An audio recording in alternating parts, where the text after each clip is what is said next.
I live in a regular neighborhood. I'm not really close to any of my neighbors, just casual, oh hey, how are you, and move on. I was doing a grocery run, parked my car, got out, and I noticed a kid on her own wandering around. I recognize her as one of my neighbor's kids. It's 8 p.m. and I think she was like 9 years old. I call out to her to ask why she's out wandering around. She just shrugs and it looks like she's been crying. I feel awkward and call the non-emergency line. The dispatcher asked for context and I explained how I just came back from the market, parked my car, and got out to find my neighbor's kid near my lot. The dispatcher told me to ask if she knew where her parents were, any safe neighbors, etc. The best I got out of her was random mumbles or shrugs. The dispatcher asked if I could stay nearby until an authority came. I mentioned that I have groceries to put away, and she ensured that it would be only 10-15 minutes for someone to come by. During the awkward waiting, the child eventually went up to me and pointed to the grocery bag saying, "Ice cream?" I shake my head and say no. Tell her we are waiting for her parents. I didn't want to tell the kid that we are waiting for the police in case it scared her. She complains and says she wants to use the bathroom. I say she can wait until her parents come. An officer came, asked me for info, went to the neighbors to ask around, etc. The officer asked if I had any snacks that could help calm the child. I said no. I stopped being involved the moment he arrived. Went about my night, where I might be cold. I got a harsh knock on my door and answered to a woman who asked if I'm the one who reported her child to the police. I tried to explain myself, but she immediately went off on me for being a jerk, how I could have just taken her child in for a bit and contact her. I point out that I don't even have her contact.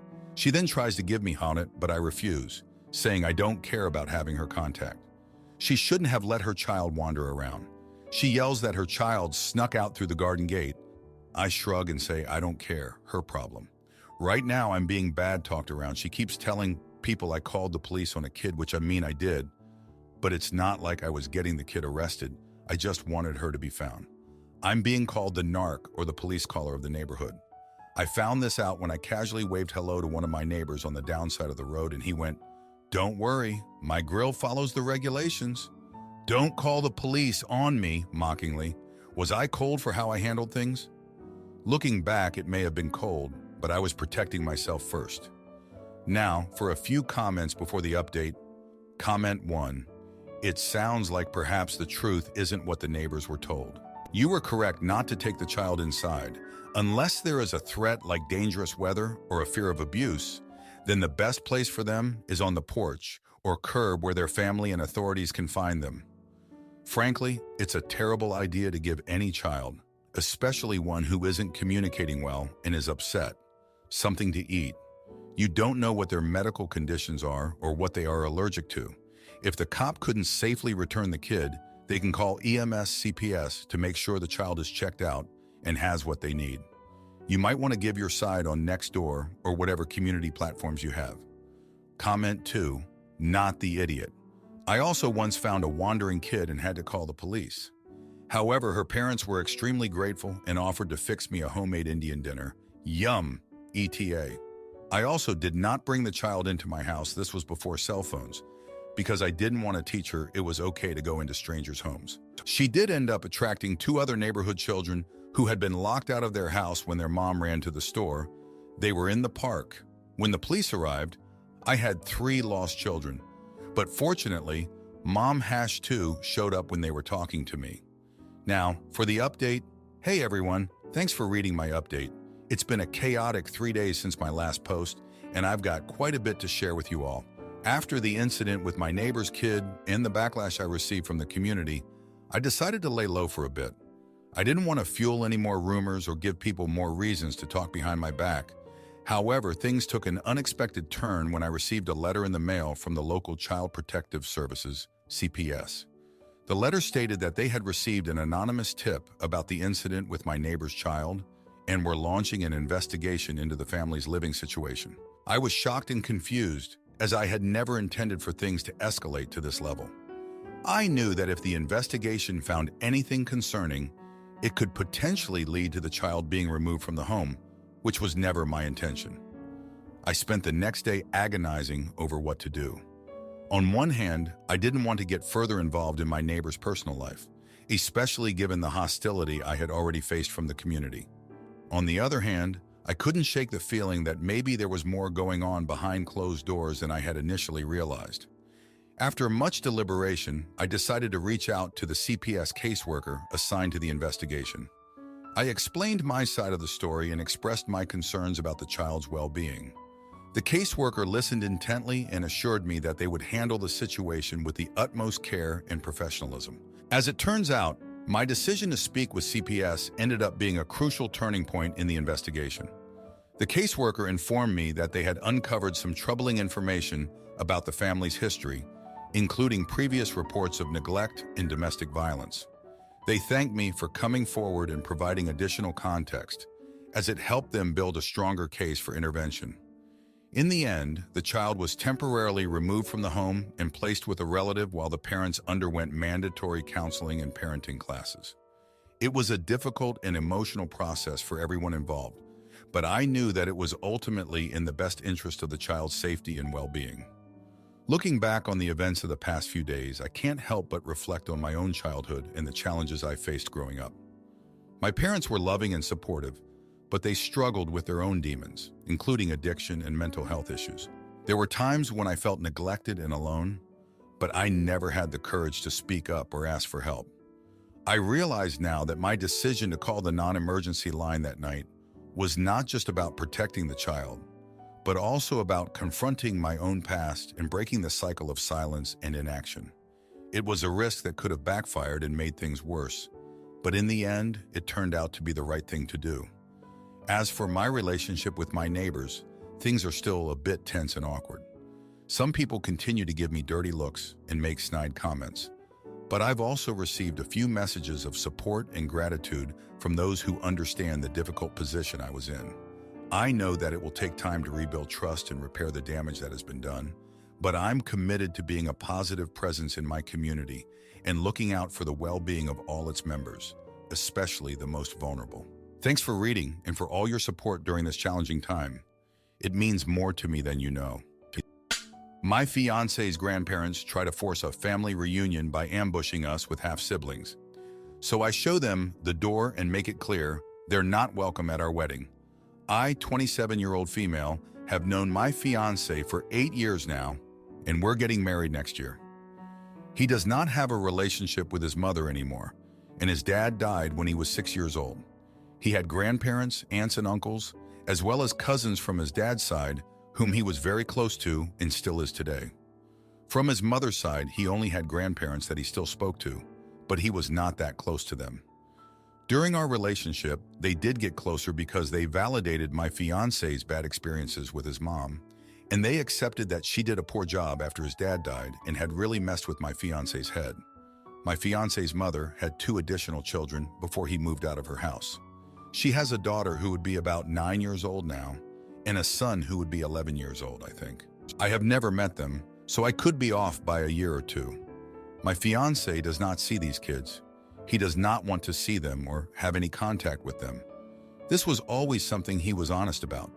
He never wanted to reconcile with his mother and would never be okay with anyone attempting to encourage that. And he also had no interest in getting to know her children either, now or in the future. I accepted that. His grandparents said they understood this, but they were lying. After we got engaged, his grandparents invited us over for dinner at their house, and who was there? The kids. My fiancé was furious, and the grandparents had already told them about my fiancé and the fact we were getting married. His half-sister was super excited and had wanted to meet him for ages, and was given the idea by the grandparents that she and her brother would be at the wedding. My fiancé demanded to speak to his grandparents, and he told them they had crossed the line and could get themselves out of it because there was no way he was inviting the kids. We left after this, and his grandparents reached out multiple times to scold my fiancé and tell him he shouldn't take his issues out on the kids and he should embrace having siblings. His response was, "Fuck biological ties," and fuck the idea that he's going to accept any of his mother's additional children into his life, because he doesn't care if they have a DNA connection or not. After enough of these arguments and my fiancé blocking them, they reached out to me and asked me how I could marry someone who would reject his own flesh and blood and 2 kids at that. one who had been so excited to meet him and be part of his life. They told me that should make me hate him to see him crush her the way he did. I told them I don't put their actions, telling the kids, bringing them to the house, setting us up on my fiancé because he was always clear on this. They accused me of being heartless to innocent children I have no prior bad history with because I defend him. I shook it off, but they really didn't like me blaming them and have since said I'm not only heartless but rude. Am I the idiot? Now for a few comments before the update. Comment 1. Not the idiot. Classic family emotional guilt-trapping tactics. Your fiancé's grandparents broke your fiancé's trust and thus can only blame themselves. I would go low contact LC or no contact North Carolina with them and uninvite them from the wedding. They betrayed their grandchild's trust and have zero say in anything anymore. Plus, it seems they have no regrets and don't even want to apologize. Let them get what they deserve and think about their actions. Comment 2. Not the idiot. This is solely on the grandparents. They shouldn't have set up the meeting like that. It put everyone in a very poor position. It can be seen as cold on your fiancé's part. However, his relationships should be his choice, and who knows what could or could have happened down the line without this kind of meddling on the grandparents' side. Now for the update. Hey everyone, thanks for reading my update. It's been a week since I posted about the situation with my fiancé and his grandparents, and a lot has happened since then. A few days after the dinner incident, my fiancé's grandparents showed up at our house unannounced. They brought his half-siblings with them, hoping to force a reconciliation. My fiancé was livid and refused to let them in, but the kids were crying and begging to see him. It was a heartbreaking scene, and I felt torn between supporting my fiancé and feeling sorry for the children. Later that day, my fiancé's mother called him for the first time in years. She had heard about the situation from the grandparents and wanted to talk. My fiancé reluctantly agreed to meet with her, but only if I came along for support. The meeting was tense and emotional, with a lot of old wounds being reopened. My fiancé's mother apologized for her past mistakes and said she wanted to make amends, but my fiancé wasn't ready to forgive her. In the following days, my fiancé struggled with his emotions. He felt guilty for rejecting his half-siblings, but he also resented his mother and grandparents for putting him in this position. He confided in me about his childhood, revealing that his mother had been neglectful and emotionally hurtful after his father's death. She had often left him alone for long periods while she went out partying, and she had blamed him for his father's death, saying that he had caused her too much stress during her pregnancy. As I listened to my fiancé's stories, I realized how much pain he had been carrying all these years. I knew that I needed to support him, even if it meant going against his grandparents' wishes. I suggested that we set some boundaries with his family, making it clear that we would not tolerate any more surprise visits or attempts to force a reconciliation. My fiancé agreed, and we sent a message to his grandparents explaining our position. We said that we understood their desire to bring the family together, but that my fiancé needed time and space to heal from his past traumas. We also made it clear that we would not be inviting his half-siblings to the wedding, as it would be too emotionally difficult for my fiancé. The grandparents were not happy with our decision, but they eventually agreed to respect our wishes. They said they would no longer try to force a relationship between my fiancé and his half-siblings, but they hoped that he would change his mind in the future. In the end, my fiancé and I decided to focus on our own relationship and our upcoming wedding. We knew that we had a lot of challenges ahead of us, but we also knew that we had each other's love and support. As we looked towards the future, we felt hopeful that we could build a happy life together, even if it meant setting some difficult boundaries with his family. Thanks for reading, everyone. I appreciate all of your support and advice during this challenging time. My dad forgets my 25th birthday and recycles my own gift card for me, so I cancel Father's Day and his birthday and make him buy his own expensive concert ticket. My dad and I have a good relationship. This week was my 25th birthday, and he didn't acknowledge it until 8 p.m. and he texted me. It made me a bit sad, but he has a history of forgetting. In our family, each person gives a gift and we go for dinner. My mom got a cake and made her present fun by playing a game. My dad didn't get me anything, which hurts a bit, but it's okay. My mom said that she got a bigger cake because she wanted to share a bit with our tenants downstairs. I said sure, and my mom told my dad to cut half of what's left to share. When I was about to sleep, my dad came into my room and gave me a gift card to a cafe. But I got him that gift card. That made me feel pretty shitty because I knew it was just sitting in his drawer. I said thank you and then cried myself to sleep. The next day we went out for dinner and my dad paid. I put the gift card back in my dad's drawer because I felt like he didn't care and only gave it to me because he felt obligated. The day after is when shit hit the fan. When I woke up, I found out that my dad had given the remaining 2/3 of the cake to the tenants, and my mom was pissed because she reminded my dad twice how much to give. Later that night, I asked him why he gave all the cake away, and he said, I didn't give the whole thing. I said that he did and that he had no right, and he just ignored me. I brought up everything that I had been feeling, and he just waved me off, saying that he did what he could. We are not tight on money. He's looking at buying another new BMW. I told him that he ruined my birthday for the second time.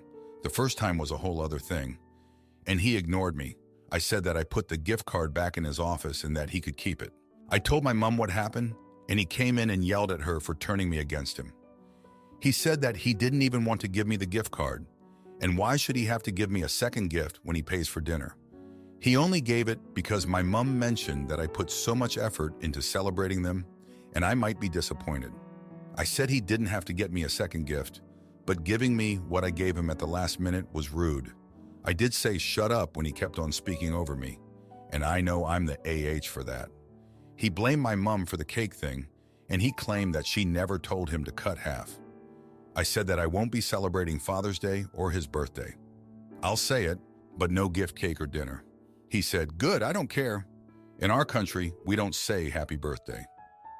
But on his birthday at 11 a.m., he asked us, why didn't anyone wish me happy birthday? Also, there's a pricey concert ticket he wants, and he told my mom that he thinks I'm going to buy it for him for Father's Day. I think it's unfair that he expects all this but won't reciprocate. I feel I might be the AH because it's just a birthday. I don't need a gift, but re-gifting something that I gave him rubbed me the wrong way, and then saying that he didn't even want to get me a gift. Am I the idiot? Now for a few comments before the update. Comment 1. I don't mean this in a rude way, OP, but you may need to relook at your relationship with your father. This is anything but a good one. I had to do this with my own mother, so please know you're not alone when it comes to broken family bonds. I wouldn't buy him or acknowledge anything concerning his birthday, etc. Shoot, not even Christmas at this point. Not the idiot, OP, best of luck moving forward. Comment 2. Not the idiot. Usually I would recommend addressing hurt feelings right away instead of holding them up until you explode. But in your dad's case, it doesn't sound as if that would have helped. His reaction to your feelings is far worse than how he handled your birthday, in my opinion. Now for the update. Hey everyone, thanks for all the comments and support on my last post.